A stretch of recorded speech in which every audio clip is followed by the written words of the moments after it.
Welcome to CSIS Online. The way we bring you events is changing, but we'll still present live analysis and award-winning digital media from our Dracopolis Ideas Lab, all on your time, live or on demand. This is CSIS Online.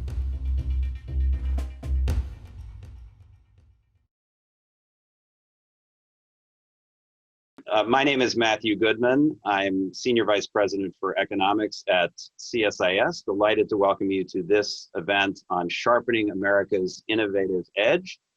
This is part of a broader effort that we're undertaking here at CSIS called the CSIS Trade Commission on Affirming American Leadership.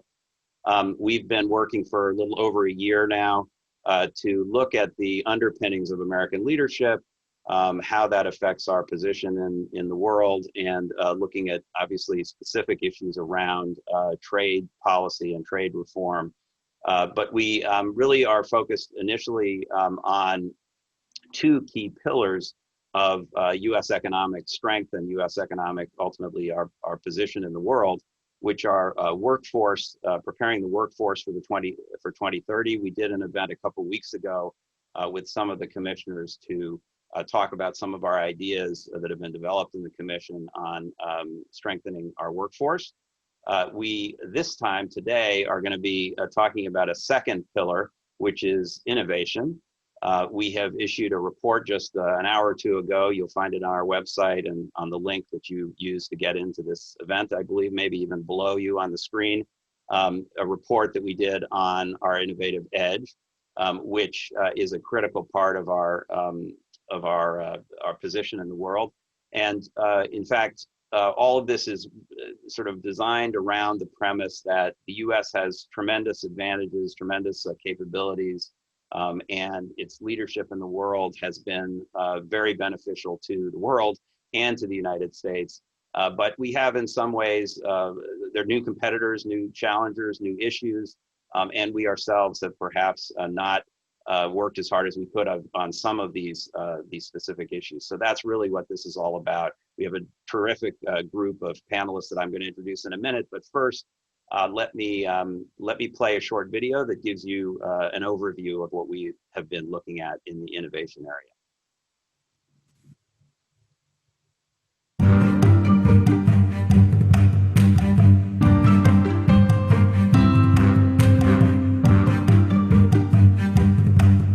Since World War II, the United States has led the world in developing cutting-edge technology. A dynamic private sector, skilled workforce, and leading universities have kept America at the innovation frontier for decades. Technological superiority has driven higher incomes, living standards, and life expectancy for many Americans. It has also supported national security and U.S. global leadership. U.S. innovation and technological prowess will be essential for future economic growth and for solving societal challenges like pandemics and climate change. But U.S. policymakers have grown complacent, resting on the success of the Cold War model without maintaining or modernizing it. As other countries invest in their innovation capacity and production of critical technologies, U.S. R&D spending has dropped to pre-Sputnik levels and education outcomes have stagnated. As the United States emerges from COVID-19, policymakers must seize the opportunity to affirm U.S. leadership by revitalizing our innovative capacity. The CSIS Trade Commission on Affirming American Leadership has identified a series of recommendations to strengthen America's innovative edge. We offer 7 top-line recommendations: increased federal funding for R&D, targeted federal investment in key technology categories, recapturing the U.S. lead in global standard setting, a whole-of-government approach to protecting critical technologies, coordinating technology transfer policies with allies, a national data privacy framework, and working with like-minded partners on a common data governance regime. By investing in innovation, protecting critical technologies, and championing data governance, America can affirm its position as the global leader in innovation and technology.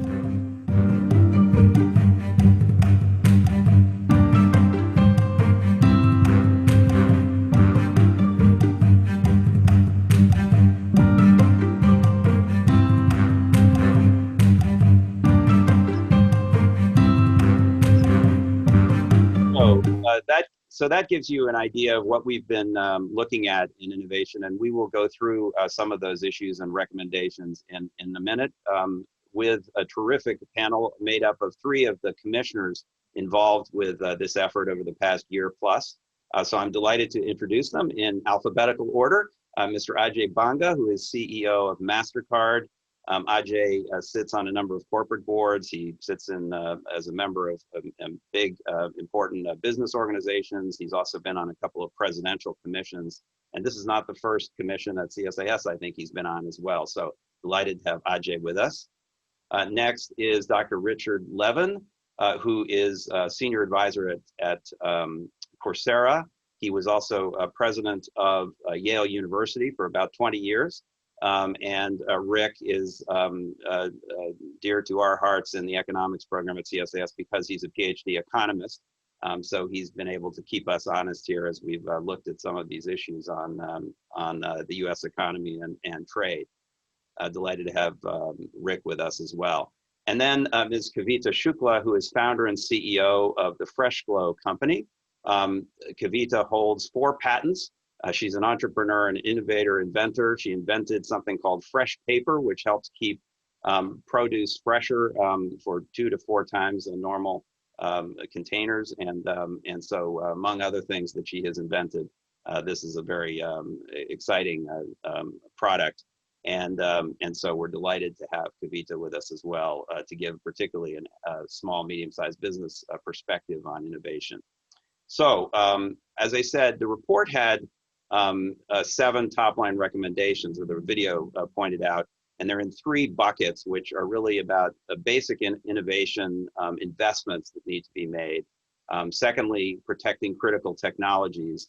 And thirdly, championing data governance. So the US being a leader in data governance debates around the world. So I'm going to try to go through each of those 3 buckets in order. But first, let me ask a basic question of all 3 of our panelists, maybe starting with Rick. What is innovation? Why does it matter? And why does it matter to American leadership? Innovation, of course, is the ability for an economy to produce new products, new manufacturing processes, new business processes, changing the way business is done. And for many years, it's been pretty widely understood that innovation is the key in the modern economy to economic growth and leadership. Studies going back as far as the 1950s have shown that the largest contributor to growing GDP is in fact innovation that's generated by research effort and then the putting into practice of that effort. It's mattered enormously to the success of the US economy. Over the past 6 decades, 7 decades since the end of the Second World War, our strength, our economic power is largely derivative of our ability to stay ahead in key technologies and in key areas of the economy, and that in turn has been driven by strong investment from the federal government in R&D, by having the capacity to perform great advances in basic science through our universities, which have been the strongest in the world, and then the ability to translate that basic science into practice through an extensive system of privately financed R&D, and indeed that's supported by capital markets that are easily accessible, and an intellectual property regime that is very strong. So all those elements have contributed together to putting America into the undisputed lead among global economies, and that lead is threatened by neglecting some of those key dimensions we just talked about. So I'm going to explore that. Which we'll talk about. So that's great. That's a great overview, and we will talk about sort of how we ensure our continued lead in those areas. But let me ask Kavita maybe next, from your perspective as an innovator, What does it mean to you, and why is it important? Yeah, I never thought of myself as an innovator or an inventor. Fresh paper actually started as my middle school science project. So it was inspired by this home remedy that my grandmother in India once gave me to drink. And, I spent most of high school as this like weird girl, meticulously rotting fruits and vegetables in my garage. But I developed a really simple technology that I thought could address the massive global challenge of food waste. And so I received the patent for fresh paper when I was in high school. And I never thought that I could be the person to bring my idea to the world. And so, my journey has really been the story of how different organizations and resources made it possible for me to bring my invention to market, to turn it into an innovation that was being used by people across the globe. But I think, the key in encouraging innovation in this country is making it possible for inventors from all backgrounds to have the resources, the skills, and the knowledge to figure out how to bring their inventions to market and to turn those into innovations that can address massive and everyday challenges across the globe, especially during these times. Great. Well, again, we'll talk about some of the specific things that you need to succeed in those ways. But let me ask Ajay his answer to that same question. Why does innovation matter? Well, I think in addition to what you just heard from the two of them, my view is that more and more innovation in the area of services and data is going to be key to where we're headed.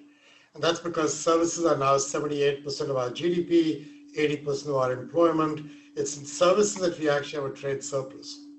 And so if we're going to keep America at the cutting edge, which is where Rick started from, we need to make sure that we are the innovating leading nation in the area of data and technology services, basically.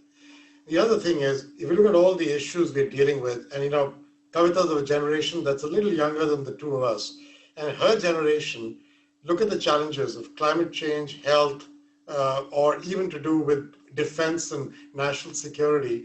We need to get all that innovation going, and that innovation will come out of 5G, AI, IoT on the one hand, and data and its use and its safety and its methodology of managing people's privacy on the other hand. So I think innovation is going to have to focus on those two spaces as we go forward. And there are enough examples of how we could do them, investing in infrastructure on the one hand, but also investing in standards on the other, because standards are what create the infrastructure, the railroad to run rail cars on. And if you just go back to shipping containers being standardized across the world, which enabled so much to happen. Imagine if everybody had shipping containers of a different size. We would get nowhere with any level of efficiency. Think of data and technology in different size shipping containers. That's the world we are seeing if we're not careful with standard setting. So I think it's critical. Innovation's critical, and there are some pathways to that innovation that we've got to get right. But I'm sure we're going to get into all that. But that's where I'm coming from. We will. Terrific and great overview again. And I do want to follow up both on data and on standards. But let me dig in on the investment side, investing in innovation, by asking Rick actually two questions. One about sort of the broad investments we need to make. So we spend a lot on primary and secondary education in the United States, but we still don't have great outcomes. And so compared to other countries, and certainly we have gaps, by race and socioeconomic status. So how do we address these gaps and improve STEM education outcomes in particular? That's my first question about sort of educational investments. And then the more specific point is something that you in the commission actually raised as an issue early on, about more targeted investments. That government, since the World War II, has been a key facilitator of sort of early pre-competitive technologies by its role as a consumer, as a buyer of technology. So can you elaborate on that? Explain what you mean by that, and sort of what you think government can do in this regard, like especially now with the challenges we face today. Where should government be buying stuff? Okay, sure. Thank you. That's a lot to tackle. I'll try to be succinct. Let me just say briefly about sort of developing greater STEM competence in our workforce. This is a huge issue, and it's actually a difficult one. We don't really address details of this in this report. There's a little more detail in the workforce development chapter, but part of the problem is K through 12 is where the biggest deficiencies are, primary and secondary education, and that's a subject to local control. So the best that the federal government can really do is really create incentive mechanisms that to help individual school districts improve in this dimension, and such as were done in No Child Left Behind and Race to the Top programs in previous administrations. So one solution here would be to incentivize school districts to do more for their science and math teachers, to give them further training, to subsidize training and advancement and even salaries for science and math teaching to attract stronger people into the profession. A second idea would be to give designated college scholarships for people, particularly from particularly underrepresented minorities, to go into science and science, engineering, and math degrees in college. So to create special scholarships that would be full rides for people that are going to pursue that end. So there's a lot more that could be said, but that's a couple of ideas for science and math, for STEM education. The subject we tackle with in greater depth in the report is the question of both aggregate amount of federal R&D spending and how to target it effectively. I think I don't want to overlook the first point, which is our share of GDP devoted to basic research, for federal, I'm sorry, not just basic research, but federal R&D generally, federal R&D spending was, about 0.5% of GDP before Sputnik, and it rose to 2% of GDP in the height of the 1960s and has declined ever since, again, to a little more than 0.5%. We need to do much better, and the report recommends getting back at least to 1% of GDP over the next few years. I think that's imperative, and that to keep our lead in the basic science that gets translated into research effort. But also, what should we do in the applied R&D area? Well, the major lessons come from the 1960s, where government used its power as a buyer of new products as a way to spur the advance of technology. So for the first 5 years of the history of the semiconductor industry, the only integrated circuits were sold to the federal government. Why? Because the price was incredibly high, and they were, at that point, only economically viable for use in very sophisticated defense systems. Getting technology started through having the federal government as the buyer has proven out in many, many areas. The space program, as we all know, generated many, many types of technologies that then became commercially viable. But the government was the first purchaser because it gave those companies room. We see an example today in the Warp Speed project, bringing vaccines to market. Who knows how quickly manufacturing capacity would have been built up by the vaccine manufacturers had not the US government stepped up and said, we'll buy them. Even if you don't get approved, we're buying 1 billion doses. And that spurred the development of manufacturing capacity. So the government's role as a buyer should not be overlooked. I have a bunch of candidate areas for where we should do that. Maybe we want to come back to that. Actually, go ahead and give us one or two just quickly. But, a good example would be quantum computing. We're a long way from practical, economically viable devices, but quantum computing, which is a longer horizon, it may be 20 years before we've got something commercially viable, but quantum computing promises the same kind of discontinuous jump in computing power that the integrated circuit did. We're gonna move off the Moore's law trajectory to something even different, perhaps, once quantum computing comes in and once we start to scale that up. So the government could take the role, not only as it's doing very well supporting basic research in quantum computing right now, but it could start to buy for specific applications, pioneer sort of code breaking machines or encryption machines, which are probably the easiest thing to develop a workable quantum computer to specialize for. That would be one area. Another area would be green technologies. The biggest problem in making solar and wind power viable and phasing the power grid system off of even natural gas, let alone coal and oil, is storage, is be able to store energy from solar and wind power. And that means battery technology, or maybe some brand new approaches. But the idea here too is not just to support the research, but to support the early companies in that field to produce things. The government's a buyer. The government has the TVA. It runs other power agencies. It could be purchasing, grid storage and hastening the speed of that industry. If we solve that problem before other countries, there's a gigantic global market for being able to operate the power grid with stored energy. Yeah, okay, great ideas. And there's lots more to say about each of those things, as well as probably you've got a list of another 5 things that would also be on that high list. I wish we had more time. But Ajay, let me ask you, what do you see the role of government being in promoting innovation? And particularly, I want to come back to your point about standards as a subset of that question, because the U.S. has traditionally, built standards in the world by the private, and it's been sort of bottom up from the private sector working this, and even in formal international negotiations, it's the private sector, not the U.S. government, that represents the U.S. Other countries take a top-down approach and send, government officials to negotiate these things. So what is the appropriate role for government in standard setting, but more broadly in the areas that Rick talked about, or wherever you would like to focus? I mean, if you go more broadly first for a second, I think Rick just made a very strong case for putting money into the infrastructure, both through investing, but also through consuming as the government.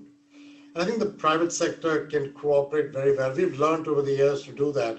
I mean, the government also has the ability to provide really out there seed capital at the very early stages, like Operation Warp Speed effectively is seed capital at the very early stages, but delivered in a different way, saying, we'll take the risk, you make the stuff, if it's not successful, we'll take the risk off you. We've done that in the past through DARPA, through other agencies. I think that needs to be revived in a constructive way. The second part of this, I want to get to services very quickly, because I think there's a whole standard setting angle there. My view is that if we don't set the standards, we lose, because our biggest core strength is the ability to get to scale on standards that can set the pathway for where we think data, services, technology could go. And we have, rather than taking the lead, we're actually the slow followers. We're not even the fast followers right now. So take data privacy standards, GDPR, which was way out there in the beginning in Europe. We poo-pooed it as a country. Now we've got states in the United States going around launching their own privacy standards. That is ridiculous. In theory, if you followed those, you would take a car, drive out of one state, have to stop at the border, send a message to clear something with somebody, and get it approved before you went to the next state. That is impossible for American society. So we don't even have a national data privacy standard, let alone how do we take the role in creating global data privacy standards. So I think we've got to get going domestically. Then we've got to get a like-minded group together and get going on global data standards. Now, there is a starting point there. USMCA actually codified the use of Apex cross-border privacy rules as the legal mechanism for data standards and cross-border transfer across the North American continent. That's the first time that's happened in a trade deal. So if you think about this carefully, we've, as part of APEC, with 9 countries already signed up for their cross-border privacy rules, we have the kernel of a standard-setting body. And what I'm recommending is to use something like that, use the APEC or G20, and create the equivalent, Matthew, of what we had after the financial crisis, an FSB, a Financial Standards Board, which we did for financial. Let's do an FSB for tech and data. Let's create that. And let's have a group of regulators and thoughtful people sitting together and saying, here are the guide rails for innovation in data and technology. Here's the guide rails and standard setting process for getting going with this. I think that's eminently doable, and we could do it over the next 2 and 3 years, not 10. Great, terrific, and I do want to come back on some of those data points as well in a second. But let me ask Kavita also, from your perspective, running a small, medium-sized business, what is the role of government, both affirmatively, positively, to help you, and also maybe to get out of the way? Where is government a problem from your perspective? Yeah, so today Fresh Paper is working with retailers like Whole Foods and Walmart, and we've created a consumer product that's helping people across the globe. But what most people don't know is it actually took me 10 years to figure out how to get my idea to market. And a lot of the challenges for me were actually in being able to raise the funding. I actually had a lot of trouble raising capital, and I could not figure out how to create the infrastructure to manufacture a technology like Fresh Paper in the United States and to bring it to market. So, I actually started out by going to my local farmers market. I started out with less than $500 in funding. And I still think today, if I had had the financial resources, could I have accelerated that growth tremendously? What ended up happening is that I learned to create a little online store after I was at the farmers market. And I started to ship globally almost by accident. So, before we were even working with any retailers in the United States, I was making Fresh Paper in my kitchen and shipping it to over 180 countries. And I remember one of the scariest moments for me was when I realized that I actually didn't know anything about what it would take to export a product. And I didn't know anything about the tariffs or the regulations, if I was doing it correctly. I started out by just taking wheelbarrows full of Fresh Paper to my local post office and filling out the customs forms one by one.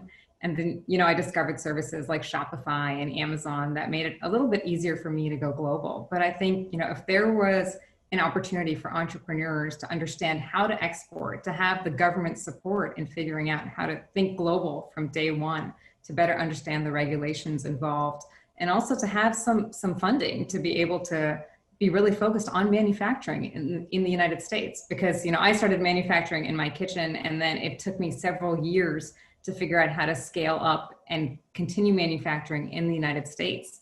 But there were many times where, I would hear from people that, oh, you should just go overseas because it might be cheaper and easier. But it was something that I was really committed to doing. And I think, if the government can make that initial step easier for entrepreneurs by making it possible for them to think local in terms of manufacturing and think global from day one, it would make a tremendous impact, especially for women and minorities and entrepreneurs that don't have access to the kinds of resources and capital that make it possible for them to suddenly, expand their manufacturing and their market all of a sudden. Actually, let me ask about that, just follow up on that last point. What do you think is the best solution to creating a more inclusive entrepreneurial ecosystem, and how do you support women, minorities in these sorts of areas? What's the best way to do that? Yeah, I think honestly for me, the first obstacle was that I had never seen somebody who looked like me, who was an inventor or an entrepreneur. So I think an important thing for entrepreneurs and inventors from underrepresented backgrounds to understand is that, they can do it. And sometimes they may need a little bit of support to take that first step. For me, the first step of going to the farmer's market, it took me years to find the courage to do that. And then I had access to this global market through the internet.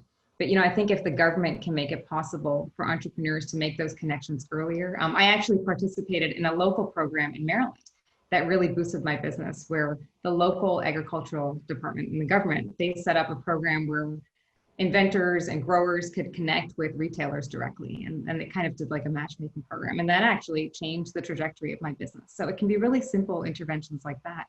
But then I also think the funding gap, especially for women entrepreneurs, needs to be closed. And I think there's ways that the government can certainly help provide the seed capital for really innovative items, regardless of, where you've started to be able to get to market. Right, financial inclusion. Matt, can I just add I figured they might have something to say about that. Go ahead. There were two very interesting topics we just went through there. The first one was standards about exporting. So in one of my other roles, I chair the International Chamber of Commerce, and we represent about 45 million small and medium-sized businesses around the world. One of the biggest problems we have when you vacate the space of standard setting is you make it impossible for SMEs to export. And because how can a Kavita figure out the standard for exporting something to this country versus that, if they're two different standards, she'll get into trouble in both. Large companies employ legions of lawyers and technical people who navigate through this muck. Small people cannot do that. It's unfair. It creates a non-level playing field. So if you really want small businesses to be driving the engine of this, you've got to help to create standards that are easy for all of us to play with. That's the first one. I think she talked about it right at the beginning about being scared about what it took to export elsewhere. The second part is the part about marketplaces. I think marketplaces of all types, marketplaces where farmers can come together and learn from each other and find ways to get to market, where innovators can come and learn from each other and find ways to get to market, but also marketplaces where credit is underwritten in different ways than they traditionally are. Nobody would have given her a loan on her own underwriting because she would have had no credit history. But that's not the only way to give a loan. And so there are many innovative things being done right now, including companies like ours and others who are doing things in this space. You need regulatory intervention because the risk capital rating assigned by central banks to this kind of underwriting makes it non-productive for a bank to go there. So there's many things to be done here where sensible government policy that says, I care deeply about innovation and services among SMEs. What are the roadblocks? I will remove them. That is the kind of intervention that the public sector can play. Okay, a lot more to talk about there, but let me shift gears a little bit and talk about the critical technologies part of our work. So one of our strengths as a country has been our openness, and our openness to ideas, to innovation, to technologies, and to investment from overseas and commerce generally. But we also have national security concerns, and it's clear that some of these things do pose specific national security threats. So how do you get the balance right there? How do you maintain your openness while also protecting critical technologies? Rick, let me bring you back in. Having run a university where you have to deal with these questions every day, how do you think about that? Yeah, it's kind of a nightmare, and a lot of reform is needed. And even though we have some new regulatory framework, the Export Control Reform, so-called Export Control Reform Act, passed 2 years ago, has the regulations have yet to be published, and it's unclear whether they're really going to make a difference. Fundamental problem is we have a number of different agencies that have prohibitions on export. We have rules that theoretically protect fundamental research, but also say that if you're talking in areas of applied technology, there's such a thing as a deemed export. So if a professor teaches his students something about pre-commercials, a pre-commercial aspect of technology, that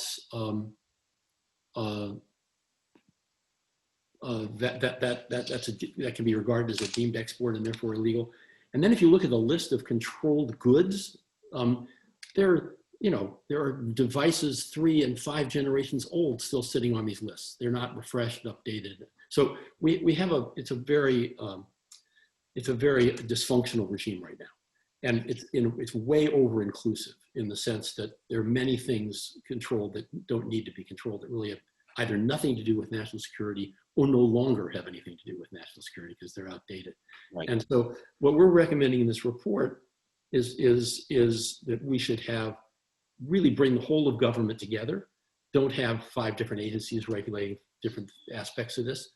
Have a whole of government approach to actually sitting down with business, and I would say also, I would hope, with university-based scientists and technologists, to really understand where are national security issues truly at stake. There are clearly some areas, but it's a much narrower list of things than we currently regulate.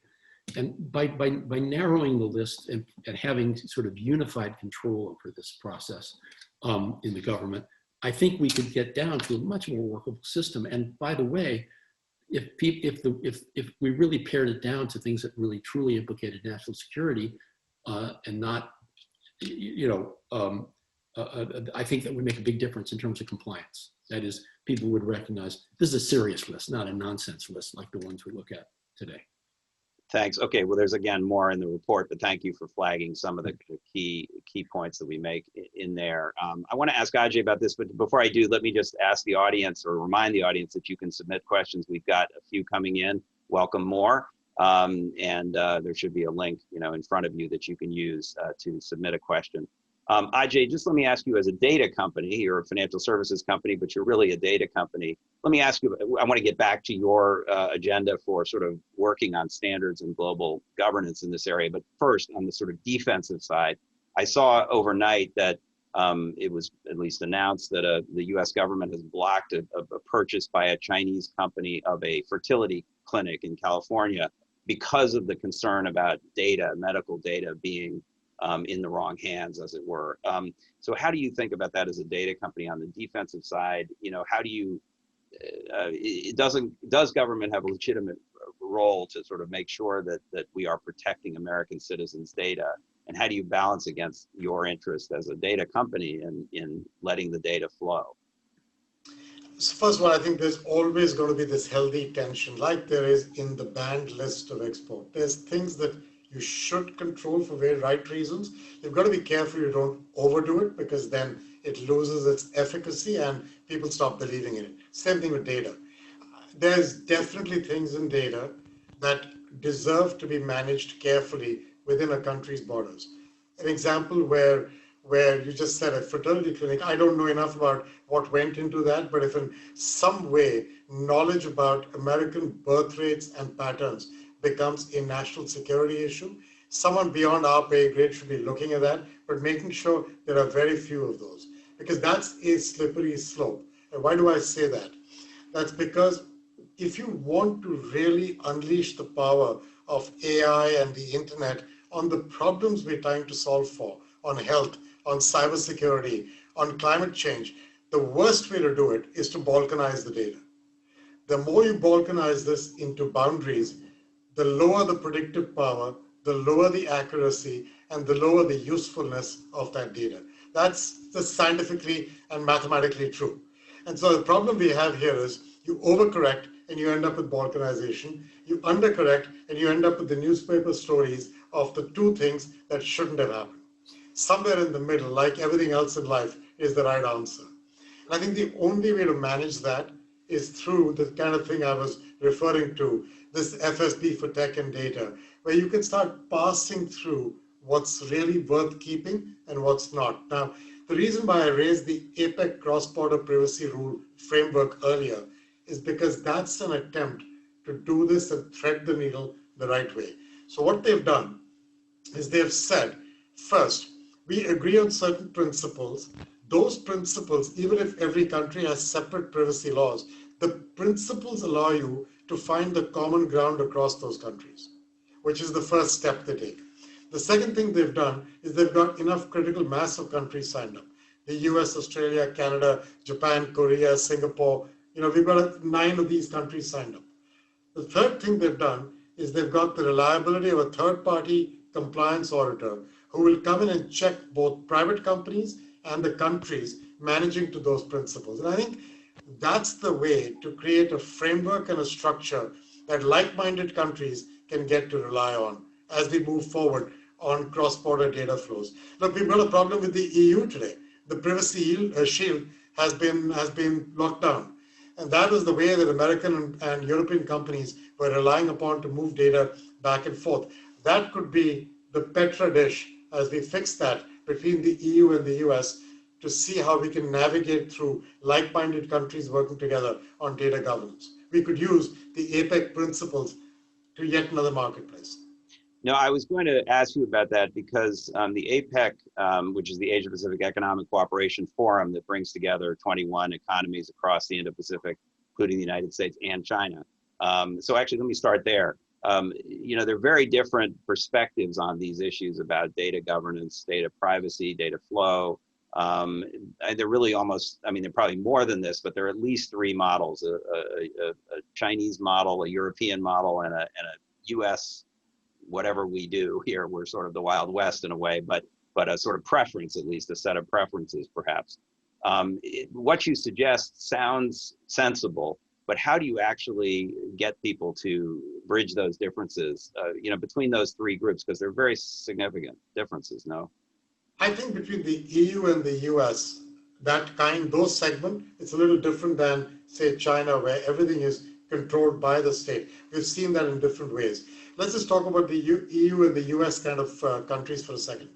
If you took the principle, which is what we've announced, we as a company have done, a number of companies are saying this, but for a consumer, it's their data. They deserve to know what is being collected about them. They deserve to know if they want to delete it, how easy it is to get it deleted. And they deserve to benefit from that data, either directly or indirectly. That's one set of principles. The other two principles are, if you're a company and you're collecting the data, collect the minimum you need to fulfill your obligation to the consumer. And whatever you collect, keep it safe. That's your job. If you took those principles, those are in simple English. They are not in a 22-page legal document that you scroll through on your phone to click I agree at the bottom, at the end of which you find your contacts went to the weather app. That's the problem with all this. And I think we've got to start using consumers' privacy and consumers' data as sacrosanct, as saying we really care about them, and then innovate around them. I think that principle, the US and the EU can come to an agreement on. Frankly, Matt, by the way, all the work going on in the states, in the US, individual states, on GDPR type of regulations are all headed in this direction. So I think we need to get ahead of this and take a national position. And with that national position, if you were to take it, we find ourselves relatively close to the European Union's position. I'd agree with what Ajay just said strongly, but I'd add one thing, which is important, that if you could get agreement between the US and the EU, you could probably get agreement with most of the rest of the world besides China, so that all the APEC countries would follow suit, and that would become the model and the standard for the great bulk of the world. I think that's exactly the point about the FSP for data and tech. That's what the financial services system did an outstanding job after the last recession to ensure that every country didn't run off into its own little corner and build a wall around it by creating the FSP for financial services. It's time in our society to do this for technology and data. It is staring us in the face, and that's the point. Yeah, no, it makes a lot of sense. Again, and we do say in the report that we should move in that direction towards greater sort of global harmony, as it were, or at least a common set of understandings of rules and norms and standards, and using those those mechanisms, particularly in the Asia Pacific region, where there has been a lot of work, as you mentioned, through APEC, through the USMCA, through the US-Japan also has a bilateral digital deal, which has some very good provisions in it that could be built upon. So I think that's one of the important insights. Kavita, let me bring you back in about what sort of data means to you as a small, medium-sized enterprise trying to engage in global markets. But actually, before I do that, there's a private message here from one of my team who says that somebody who's been watching is very interested to learn more about the Maryland matchmaking program that you participated in. You don't have to answer that right now, but we may follow up with you to ask you for that, to give it to the person who is listening. So just how do you think about data, and what does it mean to you, and what do you need from the data system? Yeah, I think as a small business, especially when you're first starting out, the biggest fear is actually everything that you don't know and the factors that you aren't considering. And I know for us, when we started shipping and selling our product on the internet, we weren't even thinking global. I always say that we went global by accident, but that's actually why I'm here today. We were able to fund our business almost entirely from those orders that were coming in from all over the world. And that gave us the capital to be able to increase our manufacturing, to start to work with retailers like Whole Foods and Walmart, and then to start to work with farmers and growers and people all along the entire food supply chain. But one of the things that we weren't really thinking about or even felt like we could understand was how those tools and those systems worked. So we looked to companies like PayPal to help us with our payments. We looked to Amazon to help us even figure out some of those regulations for exporting. We looked to Shopify to help us figure out a lot of those things. And so I think for us, the most critical thing is to be able to just manufacture a product and get it to the people that want it all across the globe, and to have the ability to do that without accidentally, not understanding what regulations might be in place, but also to have, an open internet where we can do that. And so I think for us, we really look to a lot of those organizations to help us figure it out, because they have the means and the resources and the legal departments.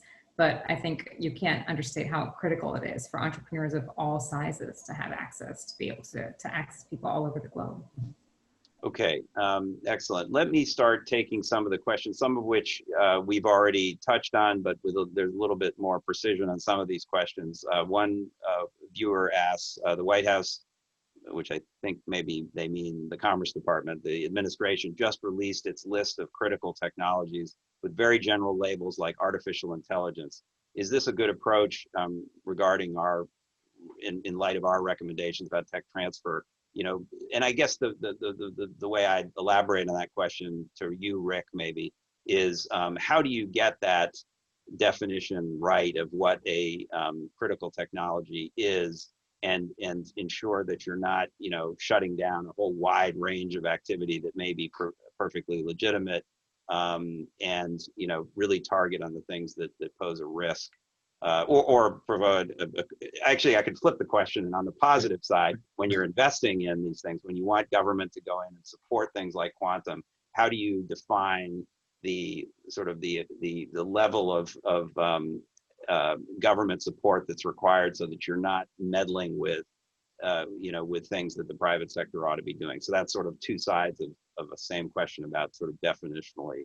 Well, I was going to make a similar distinction. The question of protecting critical technologies, so export control and preventing leakages, is also a question of pushing forward and accelerating the development of critical technologies. And so the word critical can mean some different things. And I would suggest that when we think about further investment in key technology, let's use the word key technologies or critical technologies, there we're talking about those that we think will best advance the economic leadership of the United States and improve them, ultimately, the material well-being of our people and people around the world. So these are, that's why many applications of AI, Ajay mentioned a few, I have some of them on my list, would be very important in that respect for government R&D support and for government procurement to help develop those markets for those technologies in the early stages. I don't think the problem of displacing the private sector's initiative is really a problem here. I mean, if the programs are correctly designed, they're actually improving the private sector's chances by giving them a kind of test market, really, to develop technologies before they're truly widely commercializable, and then take them out to market. Nobody's claiming that the government would have property rights on these technologies. This is a way to develop, to spur the private sector, as was done through the space program and the defense procurement programs in the 1960s and 70s. So I think that set of critical technologies really means critical in the sense of important to our development. I think the Commerce Department's list is probably more on the side of what things do we need to protect through our export and arms regulations and other regulatory infrastructures. And there, I think the danger, as I said earlier, the danger there is you're way too over-inclusive if you're not very precise. So there's two problems. One is, don't be too over-inclusive. I mean, what would it mean to say in the broadest sense, AI is a critical technology, therefore we shouldn't export any code to anyone? That's absurd and ridiculous, actually. So we shouldn't operate facilities abroad that use machine learning algorithms to understand consumer behavior. That's silly. So you need to be much more precise. So problem one is precision. Problem two is distinguishing national security from competitive advantage, because in truth, it's national security that we should be more concerned with. And one of the big problems I think we've had in the last couple of decades is a gradual slippage away from national security in both the definition of export controls and also even more emphatically in the way the CFIUS process works, the regulation of foreign investment, which was designed to protect national security, but has become increasingly, increasingly commercial considerations have come into play. And that's just another form of protectionism. And I think that's antithetical to free trade and open exchange, and therefore a higher degree of overall global welfare. So I could talk a long time about this, but you get the gist. No, that's terrific, and I do think looking at both sides of that question are very important, and I appreciate your covering all that. There's a question here that actually I'm going to answer because it's answered somewhat in our report, which is about in our critical technology strategy, the White House plans to engage allies and partners to develop their own processes similar to those executed by CSIS, which is the body that reviews inbound foreign investment here in the U.S. Is that the right model for other countries? And I'll answer that by saying, if you look at our report, which is now available online, we talk about encouraging other countries, allies, and partners to develop similar processes and to coordinate among allies and partners through, in fact, we propose an allied technology control group with like-minded countries to help coordinate all of these policies and to share information. So please, I commend to you the report, whoever asked that question, a good question. There's somebody following up, Ajay, still interested in your idea of working on data standards, privacy and data control standards or data standards through APEC, but wants to know a little bit more about sort of how the U.S. should do this engagement, because I don't know whether the person's still saying, how can the U.S. engage with multilaterals to build these standards? I mean, I wonder whether the person's saying, you alluded to this, but can we do this effectively when we don't have our own, national privacy standard, when we don't really know exactly what we're aiming for in those negotiations? Yeah. First of all, I think there's an interesting aspect of that which connects to what Rick was just talking about competitive advantage versus actual national security. The way I define that is, I'm okay with precautionism. I'm not okay with protectionism. So to me, precautionism is national security. Protectionism crosses the line into a different space. And I think that's just my way of saying what he's saying. That's why I was nodding so vigorously when he was speaking. And I think we all need to be careful that we don't sort of drink from the same well from which we're trying to make sure others don't. That's kind of the point here. Back to your question about how do you engage without fixing your own house in order? Hard. Our own credibility on being a data governance champion is somewhat low because of all kinds of public commentary about everything from how people are able to corrupt our electoral process through using open systems, to the doubts being raised on it at the highest level of our own society, to the topics that have been, the last 4 or 5 years have been very difficult on that space, not just because of politics, it's because of actual incidents of data. You looked at data being stolen from our credit systems, hundreds of millions.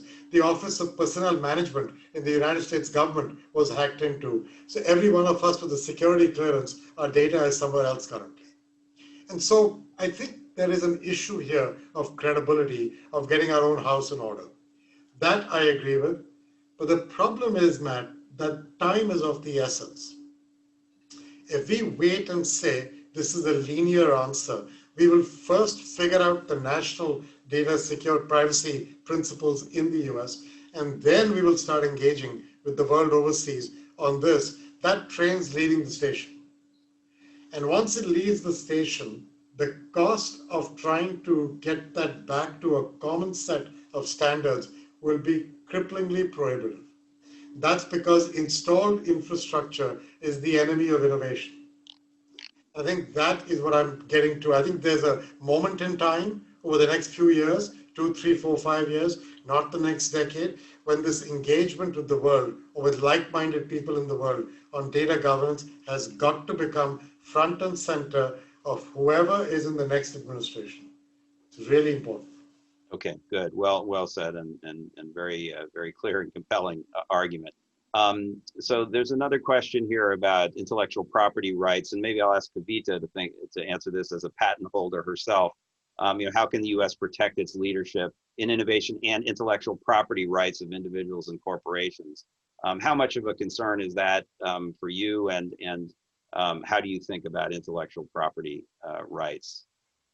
Yeah, I think for us, that's always a concern. I think for anybody who's creating an invention, your biggest concern is, how can I manufacture it and then make sure that I can do so to scale the product without having to deal with copycats or other products that are coming in that are utilizing your technology. But I think for me, not knowing much about that landscape was actually what really held me back initially, because I didn't understand, initially that I could even get a patent. So it was actually being at a science fair in high school where a judge came up to me and said, hey, this is an idea that you could protect and patent, and that would give you the ability to actually be able to, do what you might want. And for me, I actually created my technology, Fresh Paper, to help people like my grandmother in India who grew up without a refrigerator. So my intention with the technology initially was to get it to people who were living without access to electricity or refrigeration. And I never imagined that it would turn into a consumer product that would help me have the resources to actually get it to those in need across the globe. But if I hadn't received the patent for my product when I was 17 years old, I wouldn't be here today. And, because of a lot of the obstacles that I faced, it took me several years to bring my invention to market. But I had that time and I had the ability to figure it out because I had a patent. And so, I think my story and the story of Fresh Paper is really an example of the power of having that protection. But I think a lot of inventors at first don't even know that how that process works, how they could pursue protection for their ideas. And then I think it's really important that patents continue to protect our ideas, because inventors need that to be able to keep innovating and to keep bringing their products to market.